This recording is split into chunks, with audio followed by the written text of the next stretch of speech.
light your fire, then your wood is wet. That's what you would say. So how many want to praise the Lord tonight? I said don't sit down. You heard me.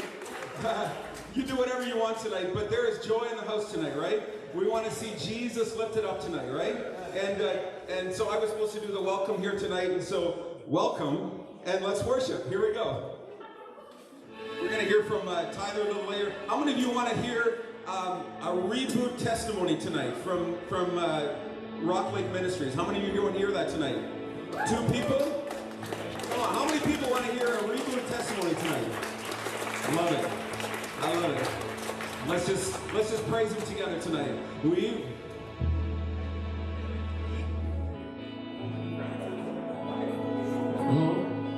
Yeah, let's do House of the Lord.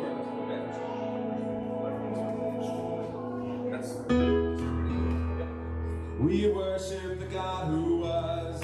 We worship the God who is. We worship the God who evermore will be. We caught in the raging sea. My God, He holds the victory. There's joy in the house of the Lord. There's joy in the house of the Lord today. And we won't be quiet. We'll shout your praise. There's joy in the house of the Lord. Our God is surely in His place. And we won't be quiet. We'll shout your praise. Oh, we'll shout out your praise. Let's sing that again. We worship the God. Verse 1. We worship the God who was. We worship the God who is. We worship the God who evermore will be. You open the prison doors. He parted the raging sea. My God, He holds the victory. There's joy in the house of the Lord. There's joy in the house of the Lord today. And we won't be quiet. We'll shout out your praise. There's joy in the house of the Lord. Our God is surely in this place. We won't be quiet. We'll shout out your praise. We'll shout out your praise. We sing, come on. We sing to the God who heals. We sing to the God who saves. We sing to the God who always makes a way. He hung up on that cross. He rose up from the grave. My God, till holy souls away. There's joy in the house of the Lord. There's joy in the house of the Lord today.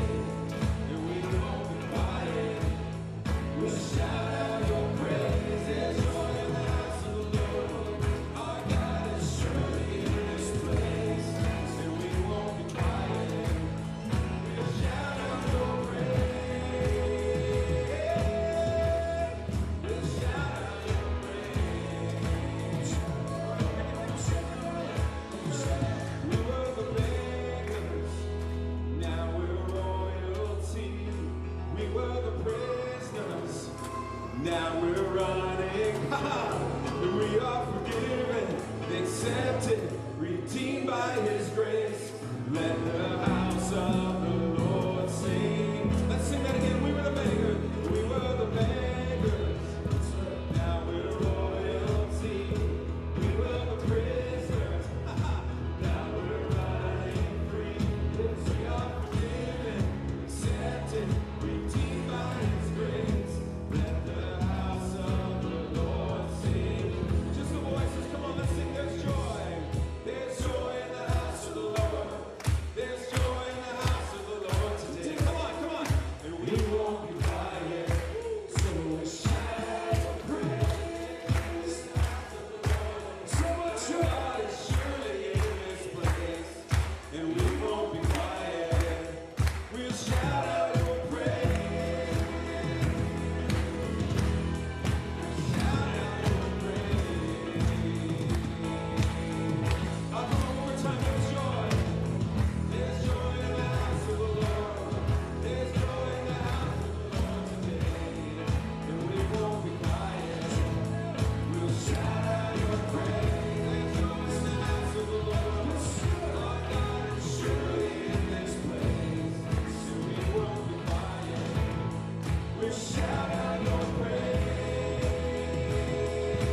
should stop clapping. Let's explode right now in praise tonight.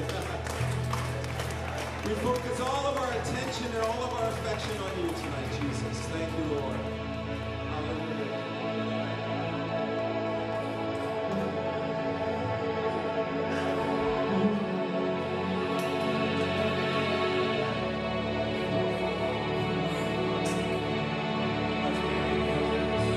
Oh, my words fall short. I got nothing new. How could I express all my gratitude? I could sing these songs as I often do. And every song must end,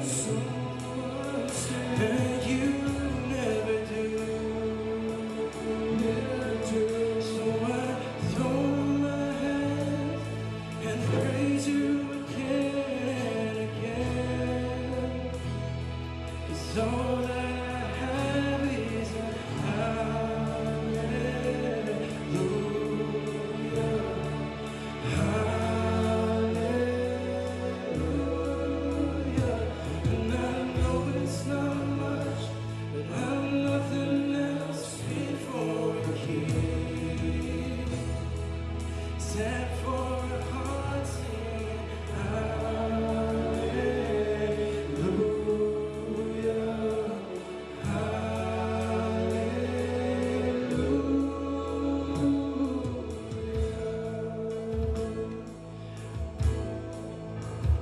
I've got one response. I've got just one goal. With my arms stretched wide, I will worship you. So I throw my hands and praise you again and again. 'Cause all that I have is a hallelujah. Hallelujah.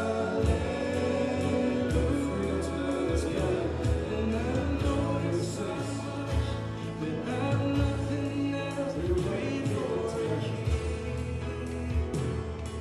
'Cause all that I have is a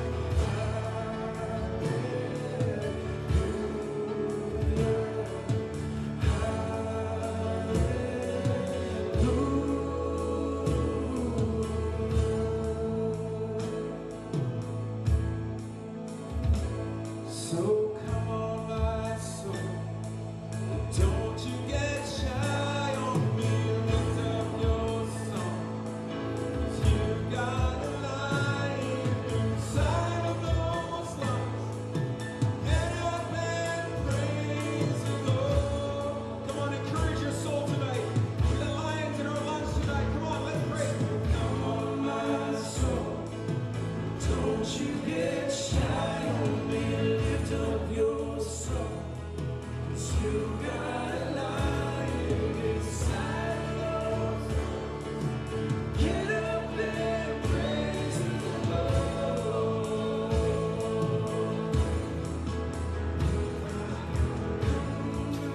So don't you get shy on me.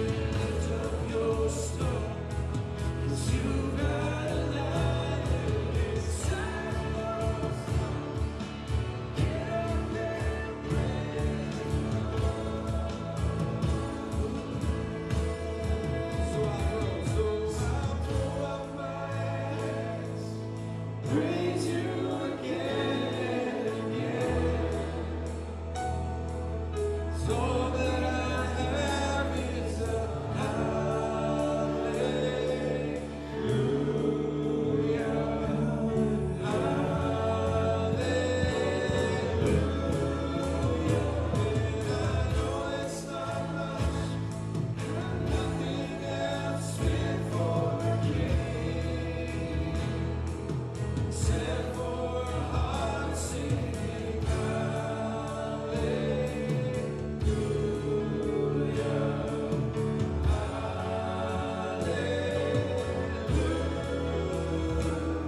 Tonight we release him right now in Jesus' name.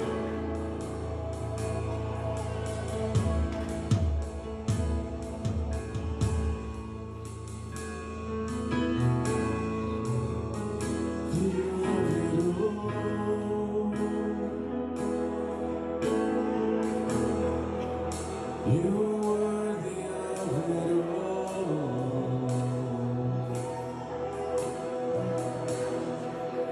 For from you are all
Thank you.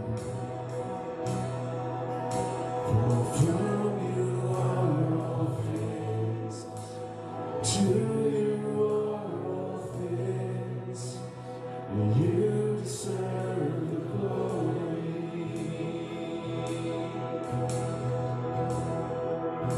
You're worthy of it all. Just the voices. Hallelujah. You are worthy of it all.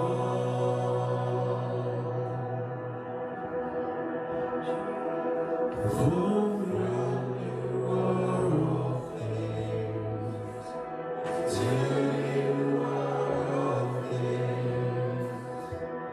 You deserve the glory.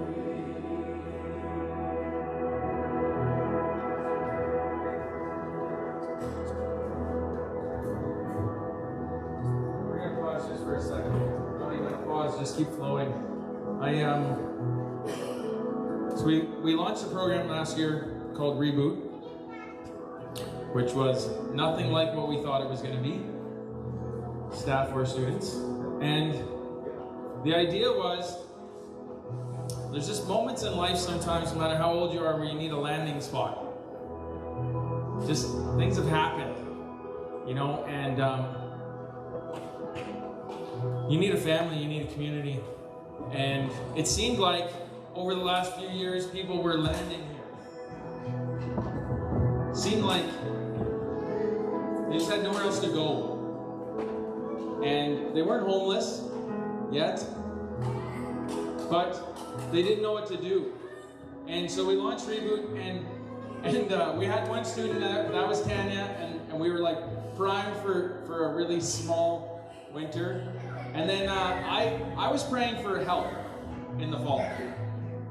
Legitimately. I was just like, God, there is no way. You have made things too busy. You know, and scripture says that the harvest is plentiful and the workers are few. But then it gives us a command to pray to the Lord of the harvest for workers. So I literally was praying for workers, and I get this phone call from Esther, who had been volunteering with us for a year, working, painting and fixing things up. She's like, so I'm in a situation and I want to be in Reboot. You're like, okay, like when? Like now. And she sold her house, and she picked up stocks, and she quit her job, and she just went, I'm out. So I'm going to invite Esther up, the Duchess. I'm not going to give your whole testimony for you. I'm going to prime it. What's really cool about Esther is pretty much by the time, as soon as she got here, we understood she was royalty. Like almost immediately. There was like, seriously, there was like a royal glow on top of Esther. And so I was cheeky one day and I just said, Esther von Esterson. And she's like, whatever.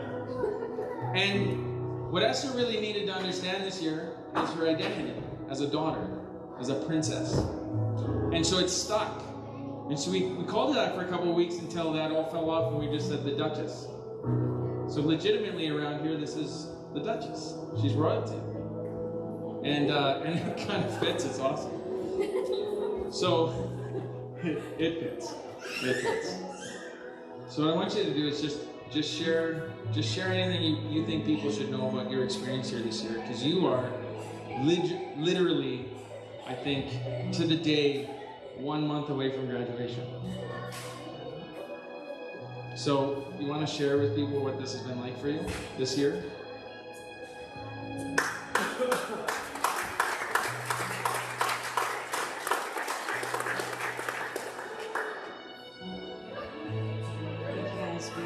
Overwhelming, crazy, wonderful, life-changing, soul-changing, mind and body changing. It's just everything. It's everything. Amazing teacher. So what made you decide to be a teacher, Todd? I told you she's royalty.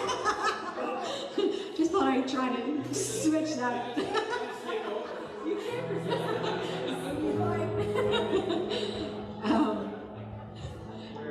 Today is actually the 1-year anniversary of my divorce. And then in a month from today, I'm graduating.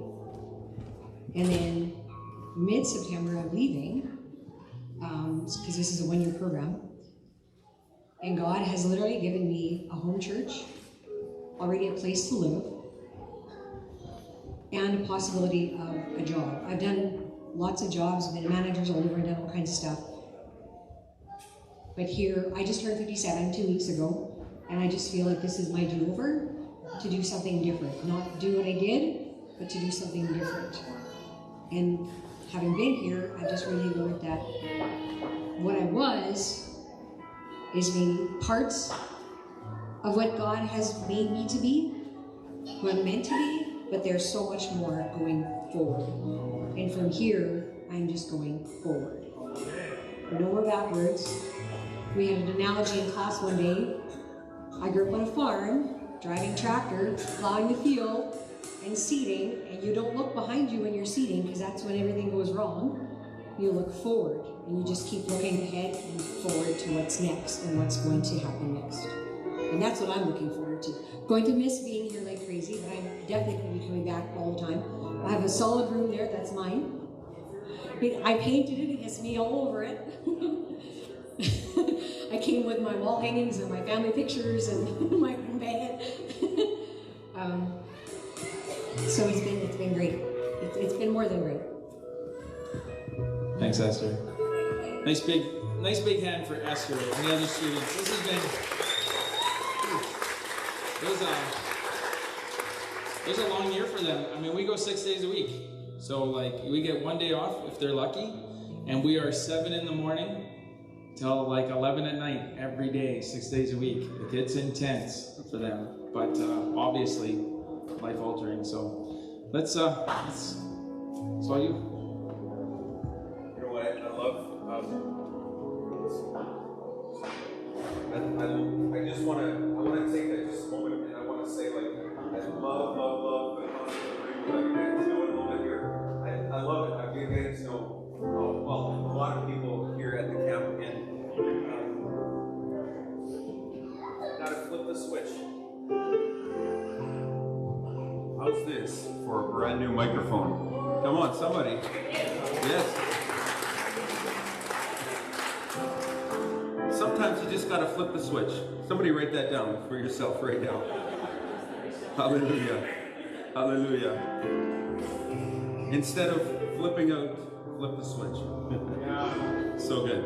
I want to give honor to the Reboot program, because, by the way, 7 to 11, that sounds like our program too. It's a pretty hefty program, right? Dakin? He's like, yeah, holding the camera. The camera's gonna go like this right there, and we've been doing this for every night, and I just want to acknowledge that we're on holy ground tonight. Can we just do that? We've been singing this song just to start our sessions, and can you sense the Lord's presence here tonight? Can you sense it? Can you sense that He wants to do something once again that will blow our minds? Are you ready for that tonight? Can we just one more time tonight? Can we just rise? You know, we in Joshua, remember he met up with this guy, and he's like, remember we were talking about this, and he meets up with this man, and he says, Are you for us or are you against us? Remember that? We talked about that last night, and the guy says, neither. I love that because I love the idea that we don't have to try to pretend, oh, God is on my side and God's on your side. Listen, let's follow God because we're on His side. And we want to acknowledge that we are on holy ground. And so, Father, just move here tonight. Have your being here tonight. Do your thing. Do your thing. Let's just sing this. We are standing on holy ground. I sprung it on them, but I know there are angels, and I know that there are angels.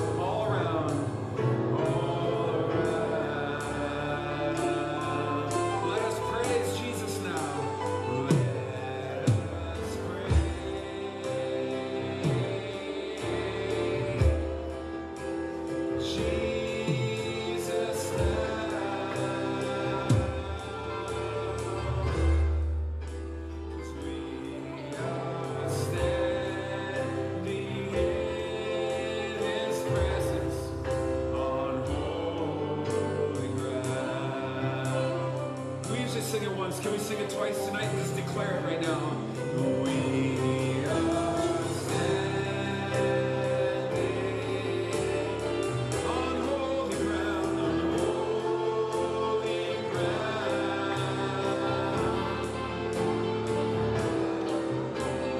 And I know that there are angels all around, all around. So we praise, let us praise.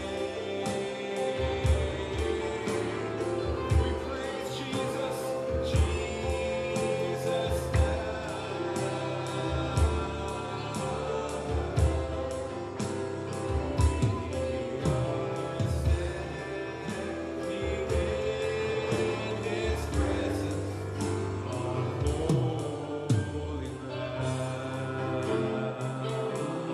Let's just sing the last line again.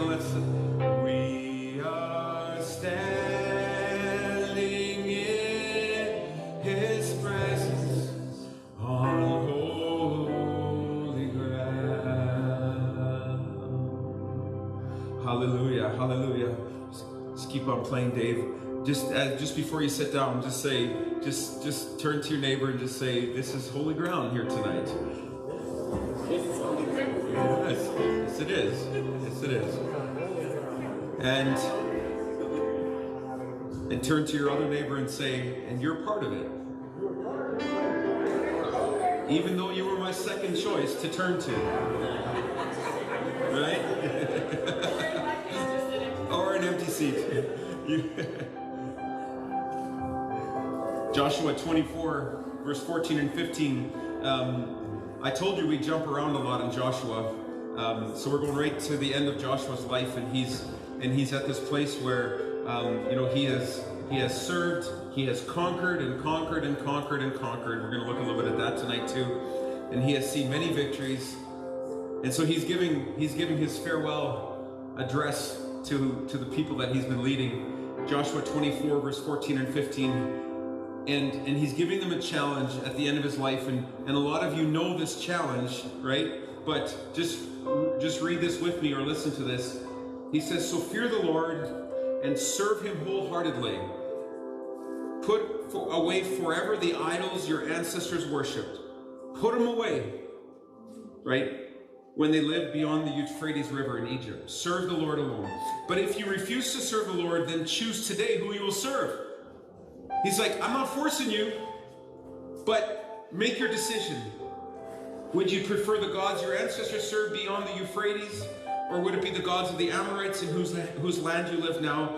But as for me and my family, we will serve the Lord, he says, right? And it's a great summary declaration of where he wanted to go. He says, this is my stand, right? We know that statement, right?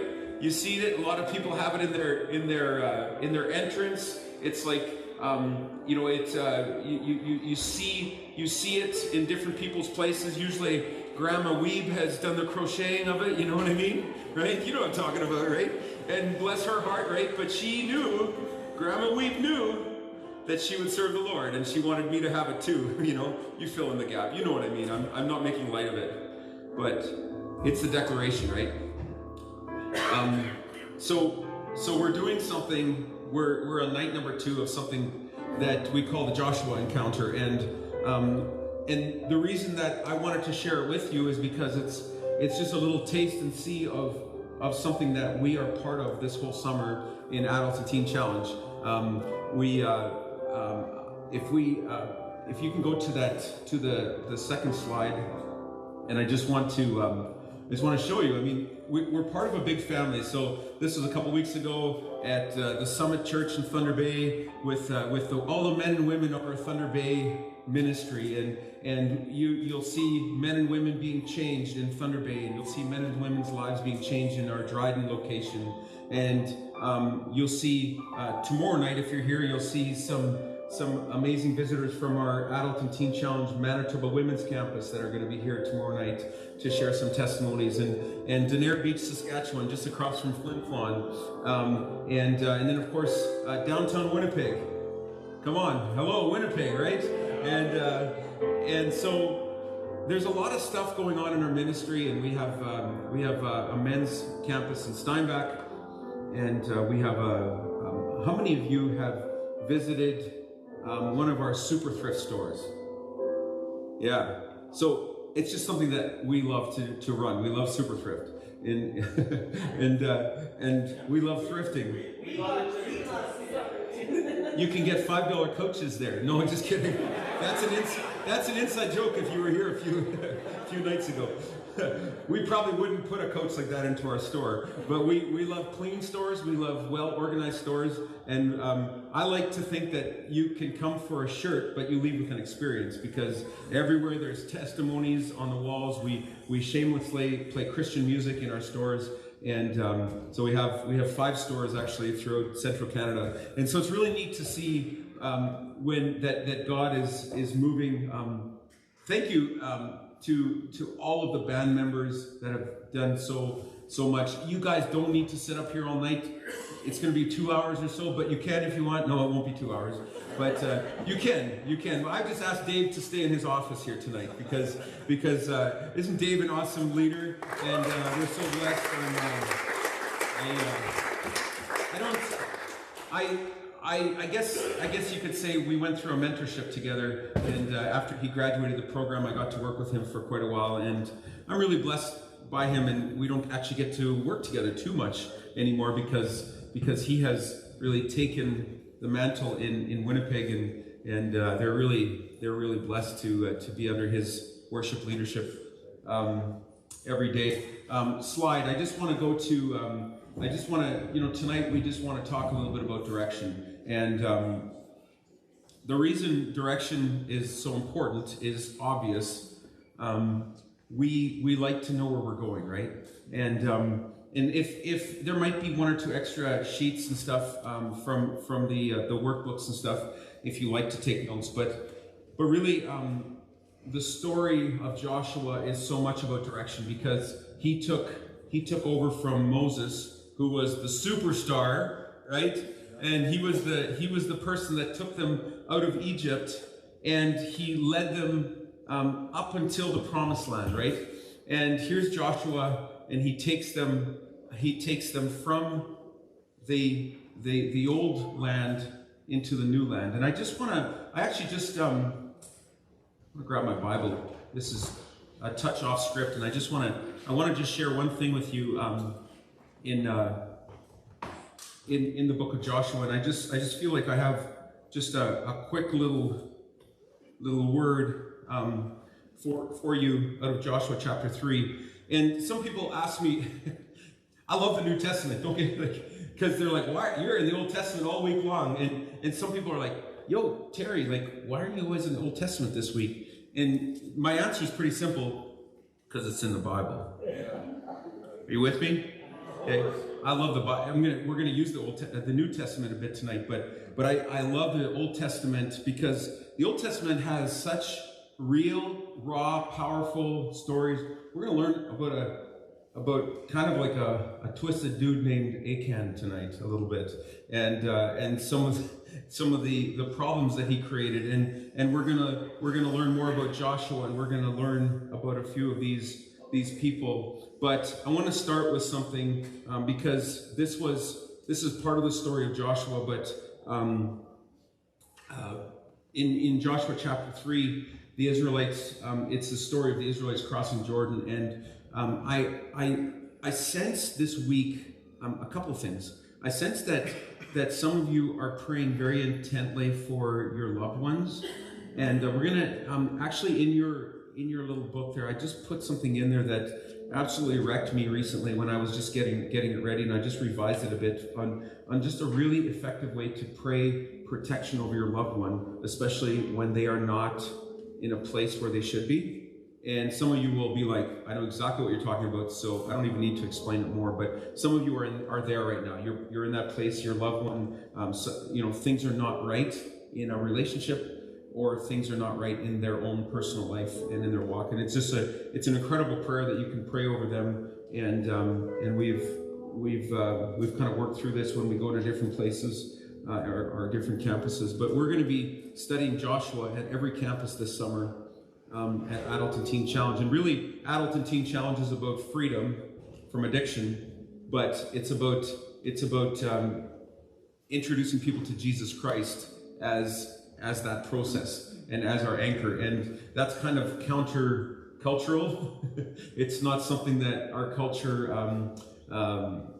likes to hear about very much. That's why we have to get creative, and we don't receive government funding for anything that we do because of that stance. And that's okay with us, because we have always found that God, whatever God brings us to, He brings us through.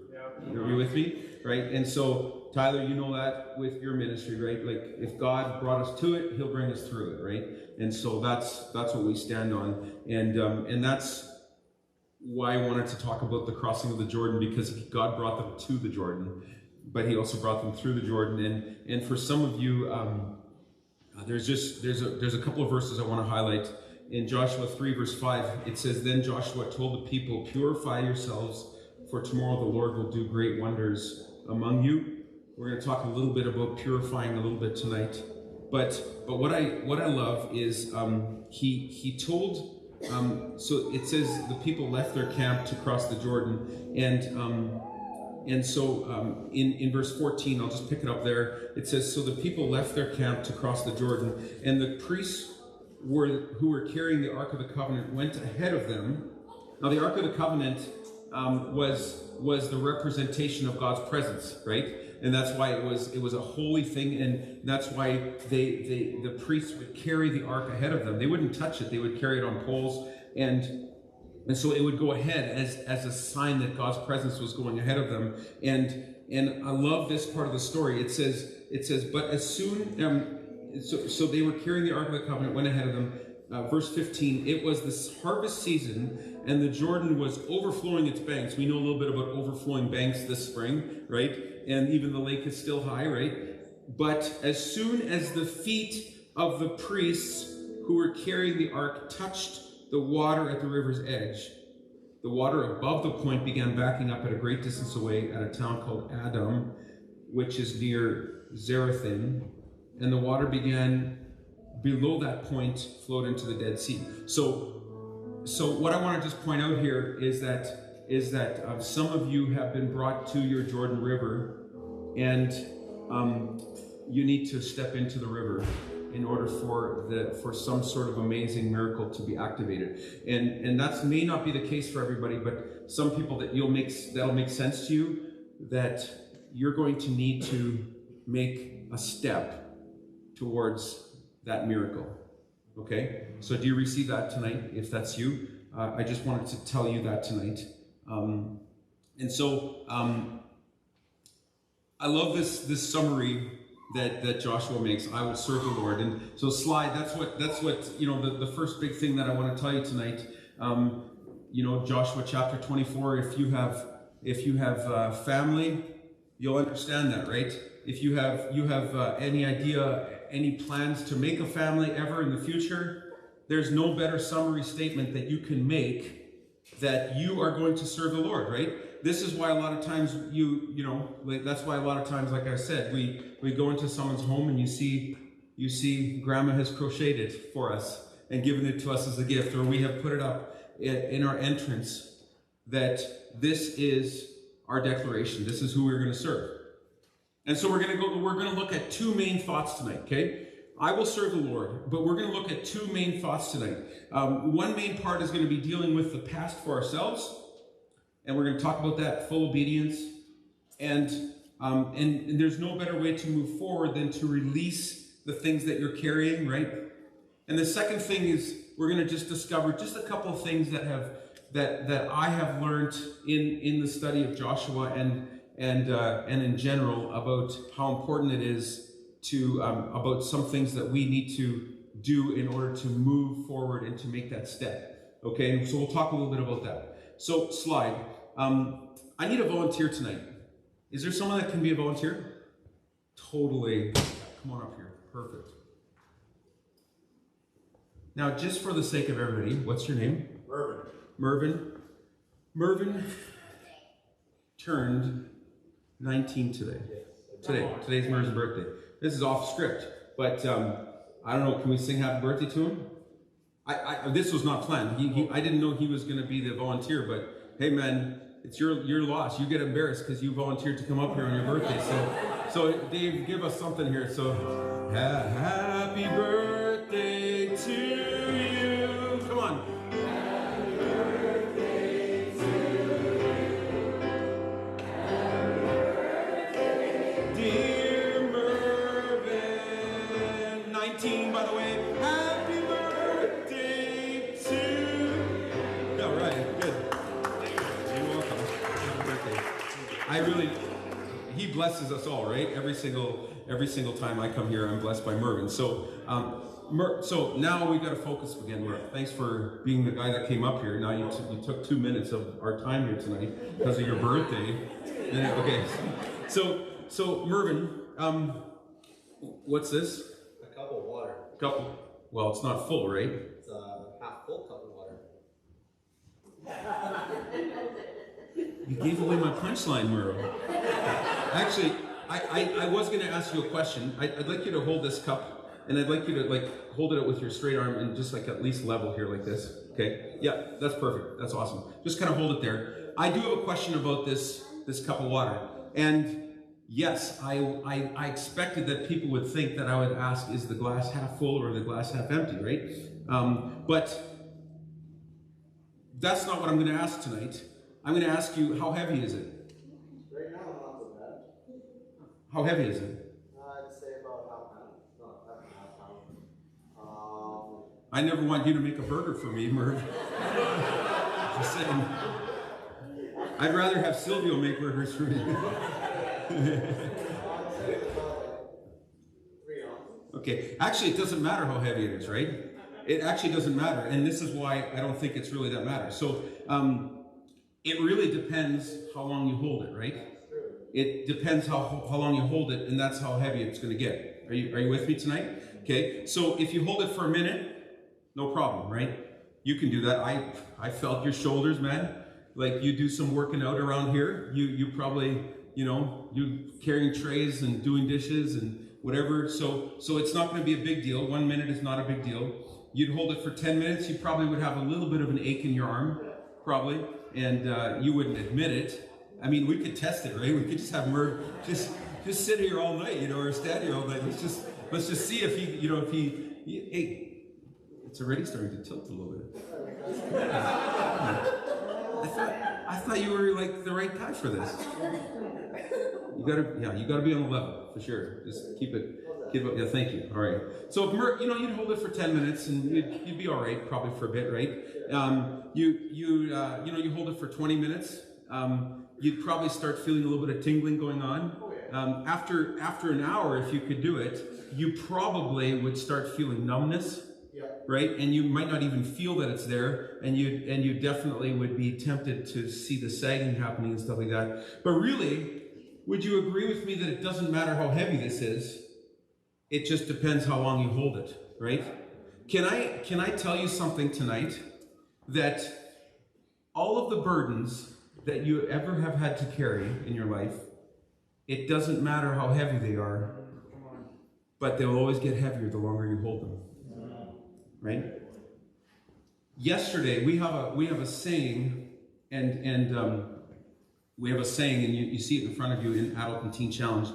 Yesterday is heavy. Put it down. I want to talk a little bit about that tonight. I want to just talk about putting yesterday down because this is a seemingly very insignificant weight. But I'll tell you, Merv wouldn't be able to hold this forever. He wouldn't be able to just stand here for a long time. I'm going to give you a break now, but I'll let you wake up your hand again. But good job and happy birthday. Okay, thanks, Merv. All right. Do you want this? I didn't drink from it. That's your reward. Happy birthday. Back in chapter 24, we read this, right? Remember when Joshua, he said, put away forever the idols that your ancestors worshipped when they lived beyond the Euphrates River and in Egypt. Serve the Lord alone. So are you understanding what we're talking about tonight? So if you have if you have this mentality that you have decided that you are going to carry around what may not have seemed heavy in the moment, you're like, you know what, I know what I did to my son years ago, and I know that I shouldn't have done it, but you know what, I'm going to carry it because I know that it makes me feel better to know that I'm paying the price every single day, right? And that's what we do a lot, right? We would rather pay an automatic deposit to the devil sometimes. Are you with me? I don't want to step on toes, but this is a hard word, right? Sometimes we would rather pay an automatic deposit to the devil, maybe once a week, whatever the amount is. We'd have a prearranged deposit with him so that every week we can just pay him, and we can just keep paying, so that every week we can be reminded of what we've carried from the past, right? Do you think that is from the Lord? No, of course not, right? And we want to just address that a little bit tonight. Tonight might be a night for you to put down some heavy things. More importantly, it might be a time for you to remove some obstacles that were keeping you from being strong and courageous. We talked about that last night, right? How many of you heard the story of conquering Jericho? Right? And we're still not going to talk about it tonight. We're going to talk about it tomorrow, I promise. We'll actually dedicate a fair amount of time to the conquering of Jericho tomorrow. But we touched on it yesterday with Rahab, right? That's a powerful thought about the fact that Rahab is one of the heroes or heroines in this story.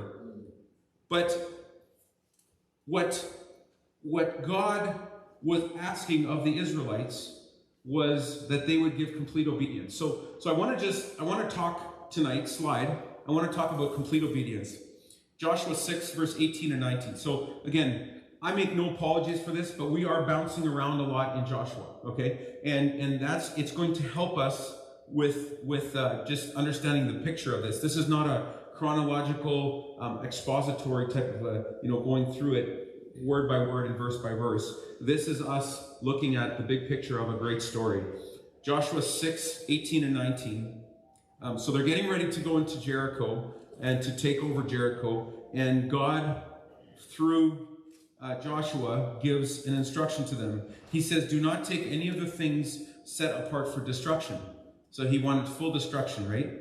Or you yourselves will be completely destroyed, and you will bring trouble on yourselves, or you yourselves will be completely destroyed, and you will bring trouble on yourselves. And the camp of Israel, sorry. Verse 19, everything made from silver, gold, bronze, or iron is sacred to the Lord and must be brought into his treasury. So he's very clear, right? He says, don't take the plunder for yourself, and anything valuable should go into God's possession. In other words, it belongs to God and not to you. So in the very next chapter, I want to read one sad verse to you, 7 verse 1. It says, sorry, I had to. Chapter 7, verse 1. But Israel violated the instructions about the things set apart for the Lord. A man named Achan had stolen some of the dedicated things, so the Lord was very angry with the Israelites. Achan was the son of Carmi, a descendant of Zimri, son of Zerah, the tribe of Judah. So one guy disobeys the rules. He stole the stuff, right? It says later in the chapter, in the same chapter, how Israel immediately, we don't know this in the moment, because remember, we're in this story, don't know what the end is, because we're reading it in real time here right now. But it says later in the chapter that after this, Israel fought against a group called Ai, right? You may know this story, and what happened?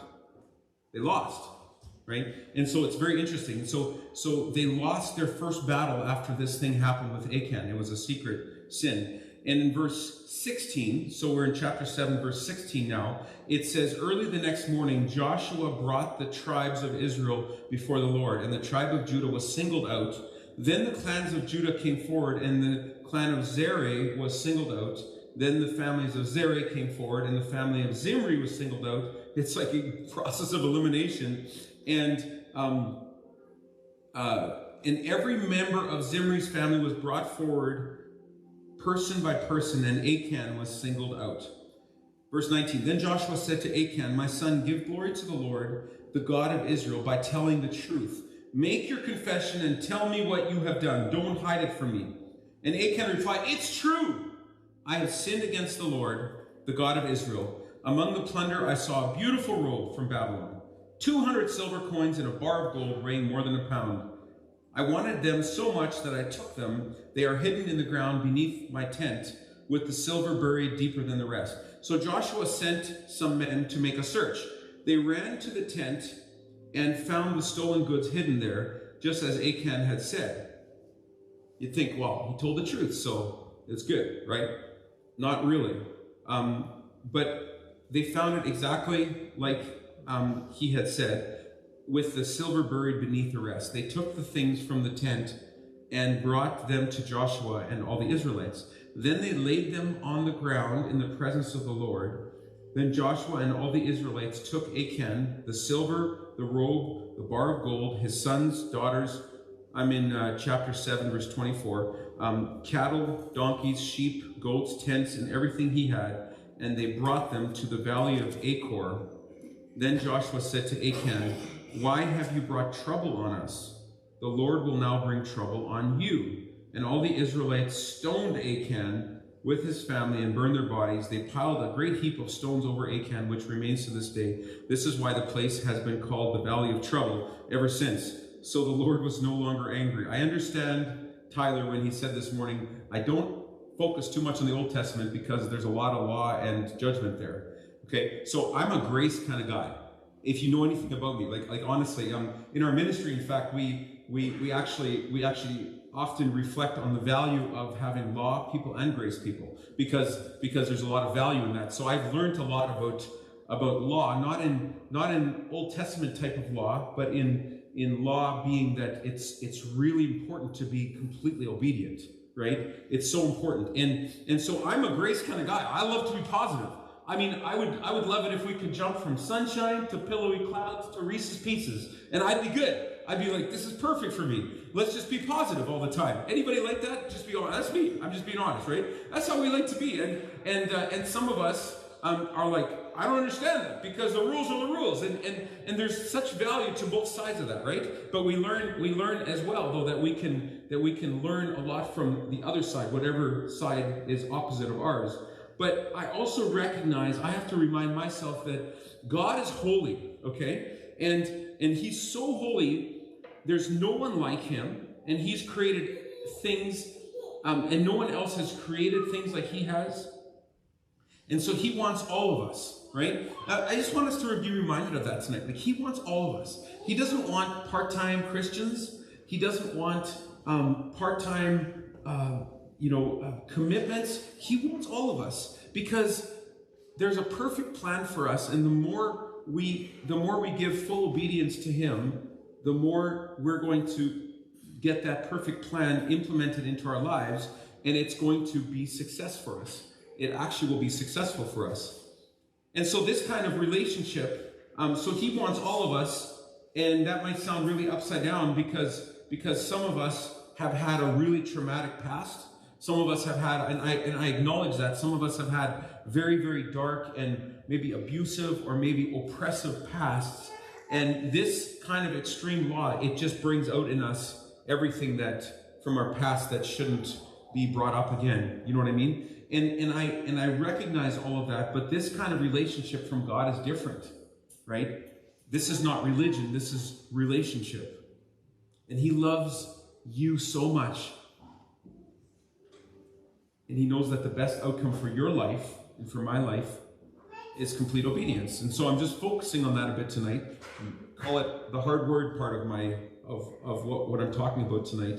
But that's just really, really important for me tonight. In fact, I just want to point out something. Slide. By the way, let me just show you. I took that a couple weeks ago. Those are all the these are men and women from our Dryden program, and just beautiful people, amazing people. They were in their hometown a few months ago now, we had a banquet in Dryden, quick testimony, and Big Jeff, like everyone else is kind of like average height, like me, you know. Jeff is a big guy, and he used to be feared by the law. And Ray Dawn, who's on the far right, she was in Dryden, which is not a huge town, but she was.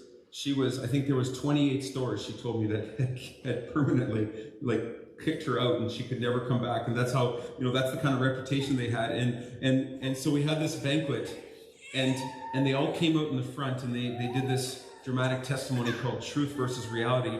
And it was just so amazing because I'm sitting at the table here with like 3 police officers, fully uniformed police officers, and next to them was the Crown Prosecutor and all of these people. And you know what they said to me? They said, we're here to see Ray Dawn. We want to hear this testimony because we hear that her life has been changed. Isn't that cool?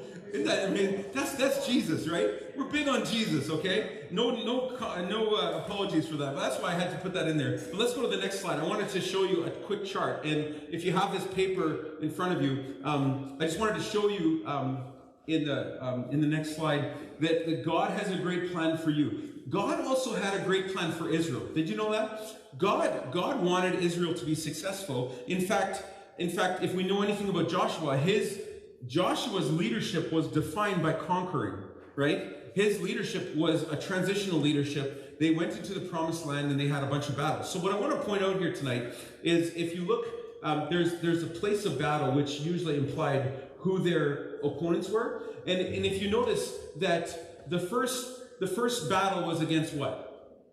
Jericho, right? And then if you go against, Israel fought, and who was the victor?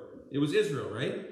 Right? But right after Jericho, this thing with Achan happened, right? And so he had a hidden sin, and he brought down everybody. And what happened right after that? At Ai, who was the victor? On the far right, on the second one from the top, kind of small. Ai was the victor, right? I just want you to check that out for a second, because you notice that it shows the opponents, it shows the columns of who was victorious and stuff. And if you see that Jericho, and then you see that they lost to Ai, and that was the time that Achan was found out, and they cleaned that up, and they purified themselves as a nation, and then you see they went on a 10 battle winning streak right after that. Isn't that interesting? That's really interesting. These are things I don't like to see in some ways, because I'm a grace kind of guy. So this is me being counterintuitive according to my own nature. But 1, 2, 3, 4, 5, 6, actually 11 straight victories happened if you do the math. Anybody know how to count? I think I had it wrong before. I said 10. But you see the significance of obedience? You see the significance of that? Sorry? Oh, I thought so. So God said to them, "This is what I want from you," and he was holy enough to show them that he was serious, right? So slide. I want to show you something tonight. It's a picture of a boat. It's not my boat, okay? Just for the record. But imagine if I was trying to sell you a boat, okay? This just made sense for me. If this doesn't make sense for you, then just press pause, put on the Jeopardy music for now. But this makes sense for me. Imagine if I were trying to sell you a boat, and you came to my driveway, and you're looking at my boat, you're walking around, and you're taking a close look at this, and you're taking a close look at that, and you walk around to the other side, and you walk by, and you do a double take, and you're like, there's a hole there. There's a hole in that boat. And I'm like, it's just a hole. Like it's like the size of about a toonie, you know? It's like, I mean, come on, it's just a hole. And you're like, yeah, but it's a hole. And I'm like, yeah, but it's in amazing shape. It's got like a 250 outboard Merc, and it's got pilot assist. It's got all of these amazing things about it. And you're like, but there's a hole. And I'm like, yeah, but it's got all the features that you want. Like it's got a great towing package for 2 skiers, not just one, and you can do all sorts of things with it.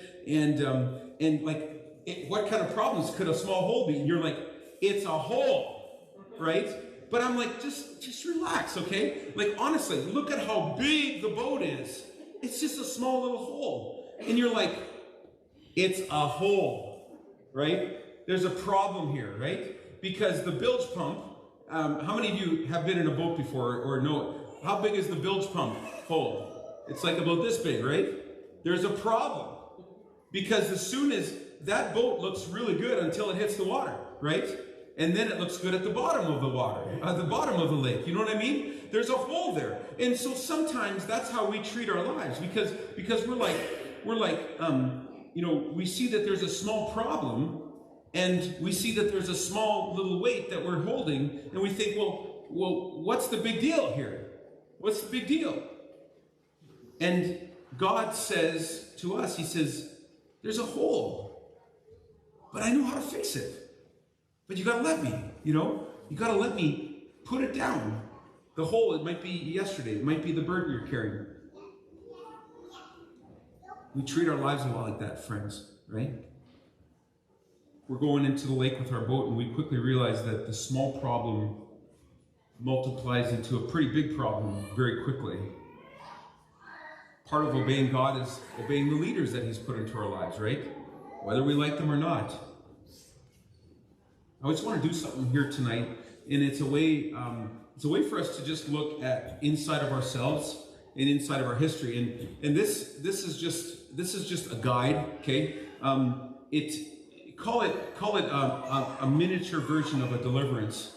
Something that you can maybe do on a daily basis, or on a somewhat regular basis for your life, just to ask yourself these questions. Lord, what are you revealing to me about the holes that are in my life, about the dead weight that I'm carrying, right?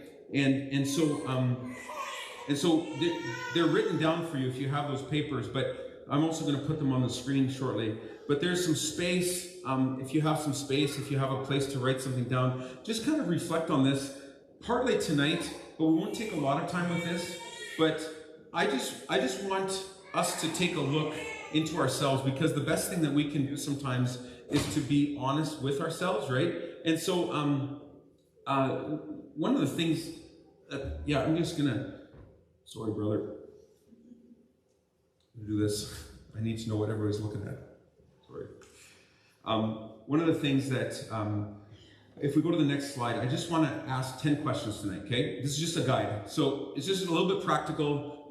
This might be just something that you can look at and reflect prayerfully on your own time. So that's why I won't take a lot of time with this. But these are things that it's good for us to, this is big for us in our ministry, is just for us to constantly be looking into our lives. When I was pastoring in Winkler, anybody know Pastor Claude Laney in Winkler? Some maybe not. But he would always say, sometimes we look for the devil everywhere, and I'm not trying to do that today. He had a great saying. He would say sometimes it's like we go into a room and we just swing our bats everywhere, trying to hit demons just in case we hit one, just in case there's one there. That's not what I'm not that kind of person. In fact, when our students will share testimonies, I will say to them, please don't focus on the devil. Don't give him airtime, because how we sometimes will be like, oh, that devil. And that devil's right after me today, boy, I'll tell you. That devil. And I'm like, Jesus, where's Jesus in all of this? You know what I mean? Like quit talking about your enemy and start talking about who's with you, beside you. You know what I mean? That's what I'm saying. And I just want to focus though on and draw that out. So here's the questions. What kind of bondage are you facing right now? Maybe there's something, maybe there's a fear, a depression, guilt, shame, voices in your mind. Maybe there's mental illness that you're facing down right now. Maybe there's physical illness. Maybe there's mental torment, spiritual torment. Those are just some of the things that you might want to reflect on, just to identify. What are you praying against? What are you battling right now? Number 2, do you remember when this bondage started? Was it at a certain time in your life? Was it at a certain time this last year? What type of time frame was it? And what time did this start? Number 3, can you see any unconfessed sins or open doors where the bondage may have entered through. Number 4, have you or your ancestors been involved? These are just some examples, but have they been involved in some occult or false religions? Maybe secret societies, Freemasonry, seeking occult power, or fortune told, or something like that. Just something that would tie you to that. One of the things this created a response. Just when I was, for example, at our women's campus, a lot of women that come into our program. This is not a weakness for women, but this is just something that they have struggled through a lot. Is that they have found their value in making sure they always have a man in their life. And believe it or not, that has led them to a lot of addictions because they felt like they were not complete unless they were in a relationship. A lot of men go through that where they don't feel like if they have value because of they don't have a certain amount of possessions. Maybe there's something that has a hold of our life. Number 5, do you have any ancestors or family members who have suffered from a similar kind of bondage? Number 6, this is such a honest one, like where you can just be honest with yourself, and then with a really close friend if you want, or someone that is like a father or mother figure to you. But how do you see yourself? That's so important. How do you see yourself? Do you feel guilty? Do you feel low self-esteem? Do you feel confident? Do you feel weak? Do you feel scared or fearful? How do you see yourself? You see yourself as God sees you. Number 7, is there anything in your life that has been or is currently troubling you? Go down the list, right? But it's a great conversation to have, honestly, with yourself and maybe with a friend. Number 8, what was your relationship with your parents like when you were growing up? So a lot of bondages begin in childhood, right? Because a child is much more sensitive and easily damaged by adults, and they carry stuff. If a person has a rough upbringing, it can result in a lot of unresolved problems later in their life. Hurt feelings, right? And they may never say anything, because depending on what kind of character they are, they might either just be super aggressive or super passive or passive aggressive or whatever. Number 9, what things have negatively impacted your life that you have not dealt with? Maybe there was like we talked about, there's maybe a traumatic experience or a deeper, all sin is sin, but maybe there was like a deeper sin that has a hold on you, like a soul tied to somebody, right? Or like that you have felt like you have sold yourself to something, right? Bad relationships. A lot of people that come into our programs, and is it okay if I use our programs as examples? Because I find that actually our program is a microcosm of what's really happening in general in society, right? Because like, here's a little freebie for you, but just because I've never been in the adult and teen challenge program, but just because I never had a needle in my arm or a problem with a bottle or a container of pills doesn't mean I don't have addiction problems in my life, right? It doesn't mean that something doesn't have a hold of me sometimes. Look at me. Don't look at your neighbor or anything. Look at me. You know what I'm talking about, right? Things can have a hold of our lives. We pursue money. We pursue possessions. So just honestly talking to ourselves and asking ourselves, what has impacted me and has a hold of my life? Number 10, and this is the most important question, because it's number 10, but yet it's number 1, if you know what I mean. Do you feel truly loved by God for who you are? Do you feel worthy to be free? Have you answered yourself that question lately? Because you would think the obvious answer is, of course, I want to be free. But if you're honest, do you feel worthy to be free? Or do you feel like it'd be better for one more day of me putting those automatic deposits to my enemy so that he can have hold of my thoughts and that I can feel like if I'm not worthy? Do you know that you're worthy of the love of God? Do you know that you are worthy of his great price? It was a big price. But you are worthy of that.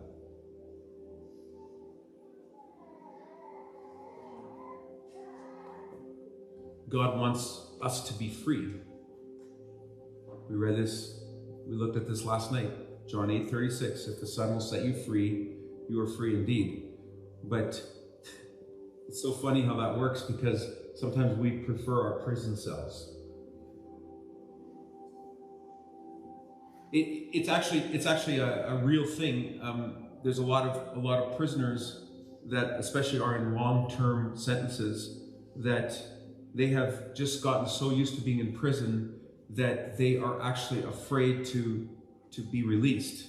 They're afraid of it because they know that they would rather live in the confinement of what they know. Oh, that just came to me. That's a good word. Maybe you would rather live in the confinement of what you know than walk in the freedom of what you don't know. Right? Thank you, Lord. The problem is not on God's end, because God wants you to be free. So I want to make just a brief comment as well. This has been very helpful to me as well. If you need a copy of this, just we have copies of this, but there's one page called Stronghold Busting. This has been really good for me. Okay, so this is me just taking a very brief look at my life. The activity for yourself will be about a half hour. We're not going to go through this tonight. But are you okay if I give you some practical tips like this? This is for me as much as it is for you. So this has helped me a lot. So it's taking about maybe half an hour to really go and ask God, search my heart. Psalm 139, it finishes, David says, search my heart, Lord. See if there's any offensive way with me, and lead me in the way everlasting, right? That's how he says in Psalm 139. So, identify something that is always coming around into your head, okay? So just what is a stronghold that you want to overcome? Identify the lie that you've been believing, and then describe what the lie has done to your life, okay? So you say, Lord, I acknowledge that I have had a struggle in this area. I acknowledge that this struggle has made me believe that I am not worthy of your love because of it. But then what you do in step number 4 is you identify Bible verses that speak to that, right? So you might say, I acknowledge the lie that I am not worthy of God's love. But I believe, as your word says, that you did not spare your own son, but you gave him up for me. And so how will you not also, along with him, graciously give me all things, right? So that you might use that as an example. That's just coming to my mind right now.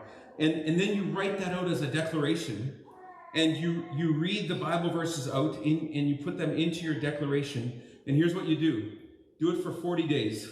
Just test it. What do you have to lose, right? Stronghold busting is what we call it.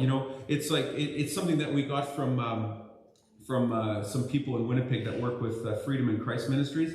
It's really good. It's really good stuff. Like sometimes we think that deliverance and freedom has to have a really big process and stuff. This is a really great way to motivate us and be reminded that we are victorious. And just do it for 40 days.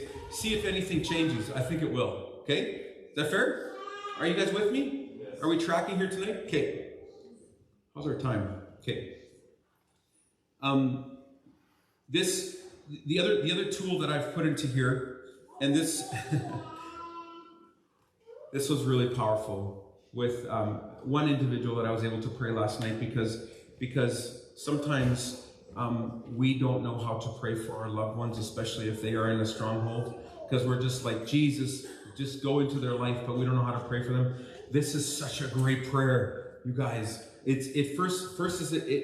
look at yourself a little bit, and you identify any strongholds that they have on you, but then you intercede for your loved ones. So if you feel like you have total lack of control over a son or a daughter or a mother or father or brother or sister or friend that is making some really bad decisions, but maybe they don't want to be in any contact with you, and they don't want to be any part of your life, this is a great way to intercede for them. We're big on prayer. We're big on Jesus. We're big on prayer. Can I just, I'll just say this. I know that I said this, I think, the other day already, but I'm going to say it again. Dakin, can you stand up? Preston, can you stand up? David, can you stand up? Okay. Why don't you stand up as well? Yeah, Esther. And I'm just going to use us as an example here. Just some of us that have been on a journey lately. You know what I mean? We've just been on a journey lately. Do you know that everyone that's standing in this room is an answer to somebody's prayer? Boom! Right? Isn't that cool? Come on, let's give the Lord a hand tonight, right? Somebody has been praying. They're an answer to somebody's prayer. And so you can sit down. Thanks, guys. So, and that includes me, by the way, as well. And so imagine if we could effectively intercede with some amazing words. This is amazing. Just take a look at it and just read through it and just believe this for your loved one and the situation that you are going through. Slide. I want to talk tonight about one decision. As we're getting ready to close here tonight, maybe another 10-15 minutes. But this is really this is huge for me. I've been looking a lot at this concept of one decision lately. Did you know that one decision, no matter how small, it can change the bigger steps of your life? Did you know that? And you probably did already, right? But here's what I found out. So it's estimated that we make about 35,000 decisions a day. Did you know that? Seriously. It's pretty amazing when you think about it. And the vast majority of your decisions, you're not even going to think about. Obviously, that's how you can get to 35,000. But things like itching your arm when you get a mosquito bite, right? We don't really think about stuff like that. Or putting one foot in front of the other one when you're walking, right? Or slapping your husband when he speaks to you. Just decisions that you don't even think about, right? And stuff like that. But we make, just kidding. We make decisions that, so many decisions, like like just now, I licked my lips because they were dry. Just things like that. We do decisions, many decisions we will never even think about, but a lot of decisions we do have control over, right? You understand what I'm saying? And so, how do you measure your decisions? So for a long time, maybe you have defined your decisions by what would please you in the moment, right? So again, going back to our world, Adult to Teen Challenge, we have chosen to go with the decisions that we know will just please us in the moment. So those are called momentary pleasure, because that's the way our mind and our brain is trained. But imagine if we would decide to make decisions that just like one or two deliberate decisions every single day that would change slowly the trajectory of your life. So I'll give you an example. So let's say you're holding a compass and you're out on the lake. Let's say now tell me if I'm wrong. I heard Rock Lake is about 8 miles long. Is that true? It's a pretty long lake. Anybody know that? Yeah, it's like a narrow and long lake, right? And so not a very deep lake, but it's just really long and narrow. And so let's say you start at one end of Rock Lake and your compass is at like a certain degree. You're at 35 degrees and it's going straight out. And you decide to change your degree to 34 degrees. Do you think after 10 feet you would notice anything? Not really, right? After 100 feet, you still would be able to jump from one boat to the other. You know what I mean? Like it would be just very minor. But after 8 miles, you think there would be a difference? Yeah. Absolutely there would be, right? That's what little small decisions do in our lives. They pull us, they either pull us towards or pull us away, or push us towards or pull us away from being strong and courageous, for example. I heard this story. I've been trying to purposely tell more stories. So I want to tell you a story about Dick Rowe, 1962. He was an executive with a record company called Decca Records. So check this out. Like, if we're not going to play secular music here tonight, but this is just about secular music, okay? But Dick Rowe, this guy, he didn't really know as much as he should have about music, even though he was an executive in a record company. He thought, check this out, he thought that guitar groups were falling out of favor. Okay, so what I mean by that is, like, he thought that groups led by guitarists or just like bass guitars, electric guitars, acoustic guitars. That's an old thing. That's not going to really be coming back again. And so what he did was on New Year's Day that year, there was a guitar band that auditioned for Decca Records, okay? And 1 month later, when Dick heard their audition tape, it was 15 tracks, and it was like those 12-inch audio tapes. He passed on signing the band on their tryout. He passed on signing them. It was a small decision, right? But it was the wrong decision, because you know who he passed on? It was like some band called the Beatles, all right? It's kind of crazy when you think about it. He passed on the Beatles. He passed on the Beatles, right? Like some people, I'm not a Beatles fan in particular, but man, you have to have a lot of respect for a band that has in many ways, they did change a lot of things about history, and just the way that, in their music and stuff, and the way that they elevated and the popularity of their brand of music. The Beatles, they went on to sign with a label called EMI, and they released 8 albums through that label, and it's estimated that at the end of the summer of '67, they had made $38.5 million, and they, in 1968, they launched their own record label, and in no time, like, they were worth more than $50 million, and now it's like hundreds of millions of dollars that their label has been worth. And what I just found so interesting about that was it was all because of Dick Rowe. You know what I mean? Like the guy didn't deserve to have a job, if you think about it like that. And so many times, we make little decisions and we don't understand what the consequences are, right? And so, are you prepared to realize that if you want to work towards a successful future, that the things that you decide to do every single day will add up to shifting in a whole different direction? So you want to change the world? Make your bed every morning, and some people will be like, what are you talking about? Well, maybe there's just one little disciplinary thing that you might want to change about. This is just practically speaking now, but there might be one little disciplinary thing that you want to change that will change the entire trajectory of where your life is heading. It's really powerful when you think about it, right? You want to change the world, do a small thing. That's why people, men and women that come into our long-term program, that's why so many things are about the little things and doing them right every single day. Maybe I'm just using examples, but maybe it's just that decision of 10 minutes earlier getting up, if that's a struggle for you. I'm not talking to the parents in this room, by the way, because you already get up earlier than you need to. But I'm just talking about some of us, that could be a discipline. You know what I mean? Bless the parents. I'm definitely not talking about them, but you know what I mean? You know what I mean, right? The little things. I want to talk, slide. I want to just tell you, in one final story tonight, I want to tell you about a guy named Daniel. Daniel had a lot of plans in his life. This is a true story. He was in university. He was studying to become a doctor, and he was well on his way.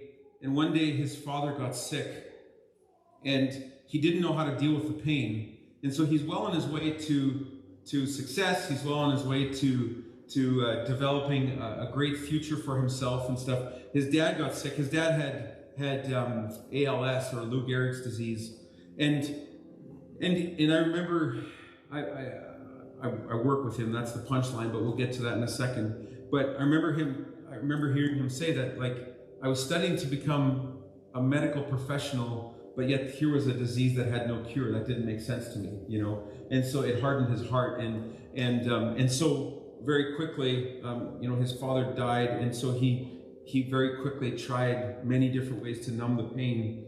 Hard drugs, alcohol, marijuana, cocaine, mushrooms. Nothing worked, and he found himself in and out of jail and deeper in that despair. And at some point, he ended up in the same jail and being the cellmate of a guy named Jason.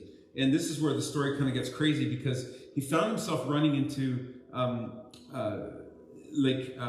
Jason. He was in the same cell as Jason, and one day Jason says to Daniel, he says, they've been bugging us to go to chapel. And Jason says, I think I'm going to go to chapel. that was Jason's one decision, right? So Jason went to chapel that night in jail, and Jason accepted the Lord. And sometime later, Jason was released from jail. Sometime later, Daniel was released from jail. And Daniel lost track of Jason, but he found himself running into old contacts. As soon as he was into drugs again, Daniel was. And he even started selling them. He was going deeper and deeper than he had ever gone. And one evening, Daniel found himself in Winnipeg, and he was about to do a drug deal. He found out that I'm reading this because I want to get the details right. He found out that a drug deal had gone bad, and he decided that he wanted to give a violent payback to the person that had made the deal go bad, and he wanted to give that person revenge. And he knew that his revenge would probably cost him in some way or other. And so check this out. So Daniel contacted his mom, and he wanted to meet with his mom. And what she didn't know is he wanted to say goodbye to her just in case something went wrong, because he was going to go hurt somebody that night. And she says, no, I'm only going to meet you in a coffee shop. And so they went to a Tim Hortons in Winnipeg. And as he vaguely told her about his plans, because he didn't want her to really know, and that she likely wouldn't see him again for a while, she began to cry. And it was this moment that an amazing thing happened. There was a familiar face that walked into the door and right up to Daniel. And you don't think God works.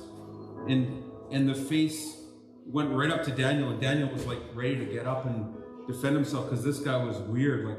He's looking at me, and he's coming right at me, and he's already jacked up and ready for what he was going to do that evening.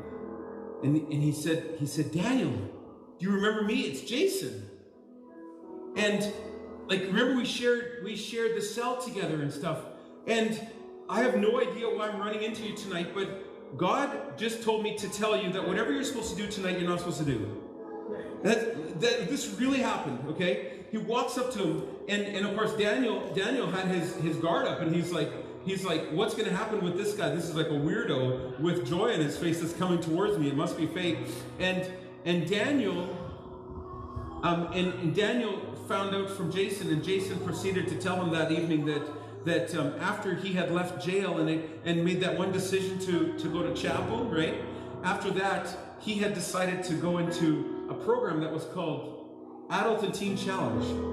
And he said, Daniel, it's changed my life. I've never been the same person again.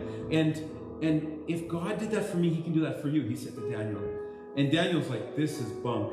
This is what's going on here, what is this weird guy doing? And yeah, I remember him and stuff. But that night, Daniel got an invitation from his mom. His mom pleaded with him, and she said, Daniel, just come home with me tonight. Just come home with me tonight. And you know what? That evening, Daniel made one decision. He went home with his mom that night. And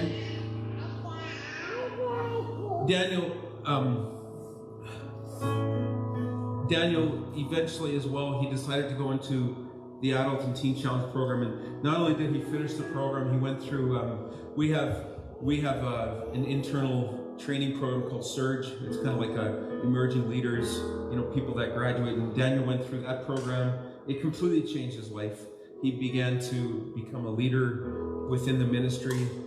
I've worked with him now for 11 years, and just about 2 years ago now, Daniel became the CEO and president of Adult and Teen Challenge of Central Canada. Don't tell me God can't do it, okay? Don't tell me that your one insignificant decision is not something that God is at work in, okay? I work with Daniel and Katie, his wife, and Stephen. I was actually golfing with Daniel and Stephen just 2 days ago, and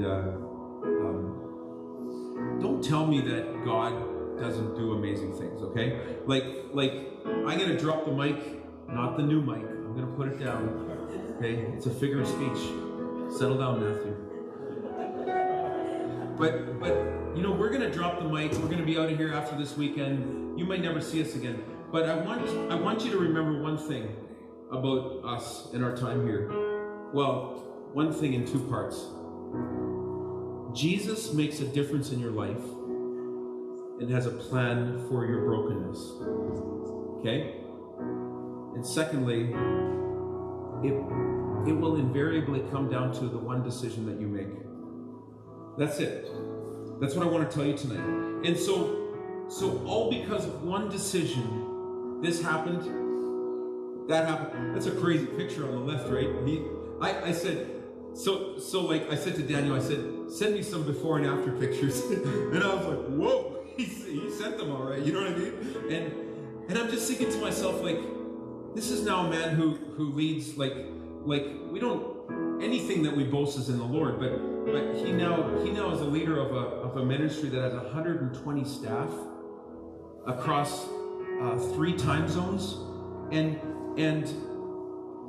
I have the privilege of being part of under his leadership, and I'm thinking to myself, why do we, with our limited decision making and mindset, sometimes think that God has a limit to what he can do? I'm going to decide that my decision is going to matter, whatever I decide to do. I'm going to start making habits every day that are going to point towards something that might be successful a little bit now, but it's going to create great success in the future. I'm going to be less sloppy with my lifestyle. It all adds up to things. Little things change big things. Small decisions, making one step into the Jordan River, right? Making one, we looked at this last night, but I just want to close with this. Joshua made a very key decision. Bringing this back to Joshua, he made a very key decision when God called him. Remember in Joshua 1 verse 1 to 9, strong and courageous, strong and courageous, strong and courageous. We don't have to read it again, but it says like the very next verse, it says, so Joshua called the people together and he said, get ready, because we're going to go into the promised land. He had full obedience. He made his decision. He made his one decision. It doesn't say he Googled how to cross Jordan River when you're scared. He didn't. He didn't go on an online chat forum to see how many thousands of opinions he could get. Because there's lots of opinions out there, right? Do what God is telling you to do. Because everybody has an opinion about stuff. Seriously, if I would ask everybody in this room, what do you think of my shoes? And they'd be like, everybody would have an opinion. And I don't care. Because I did what God told me to do. You know what I mean? You understand what I'm saying tonight? So the last slide, I just want, these are reflection questions. This is what we do. We reflect. Okay? What direction am I waiting on right now? What are you waiting on right now? So this is it for tonight. But what direction are you waiting for right now in your life? Is there something that you're at a crossroads? I went walking yesterday morning and this morning, and I came to that first mile road where the stop sign is from the highway that comes from the town out there, Pilot Bound, and I came to, it's just such a cool intersection because like straight ahead is just endless road, and straight to the left is endless road, and straight to the right. And some of you are there right now. Some of you are at that stop sign right now. I'm just maybe your time here is a time where you can, where God can speak to you. You know, I saw like lots of great stuff happening when I'm here. I go down to the beach this afternoon, and you know, there's a couple people just sitting over there, just talking, and I could just tell there's ministry happening there. And then I go over, and you go into the dining room, and you can just tell ministry's happening there. And then you go into that place, and you can just tell ministry's happening there. Listen, some of you have come here, and you know why you came here. Maybe you're looking for direction. Some of you have come here, and you don't know why you came here. Maybe it's to minister to someone that is looking for direction. And maybe you're going to be that voice for them. That's why this is a beautiful place, led by beautiful people. And so the second question is, what's one decision that I can make right now? So let's just wait on the Lord a little bit. And Dave, lead as you feel led, of course. And then I want to just be available as always. But I want to close in prayer, and then you can worship, stay, go and minister to somebody else outside of this room. But let's just kind of make this an altar room for a while after this. Is that okay? Okay. So can we just worship? Father, in the name of Jesus, right now, I pray for 5 people that are crucial intersections in their lives. That's the number I'm getting. So there's 5 people, and you are very intently looking for direction right now. Lord, I just pray that right now you would show them any strongholds that might be preventing them from moving into that direction. Lord, I pray that there would, in this room, there's some people in this room that are struggling with idols, and it felt like they were just playthings, they were just toys for a while, but they've kind of become idols, and my purpose isn't to step on toes here tonight, but it is to speak truth, and so that's the truth. For some of you, you have been carrying. This will always be our theme, but you've been carrying that burden, those empty and dead weight items that just basically make your legs sore. They don't do anything else for you because you just keep carrying dead weight. Be released of that right now.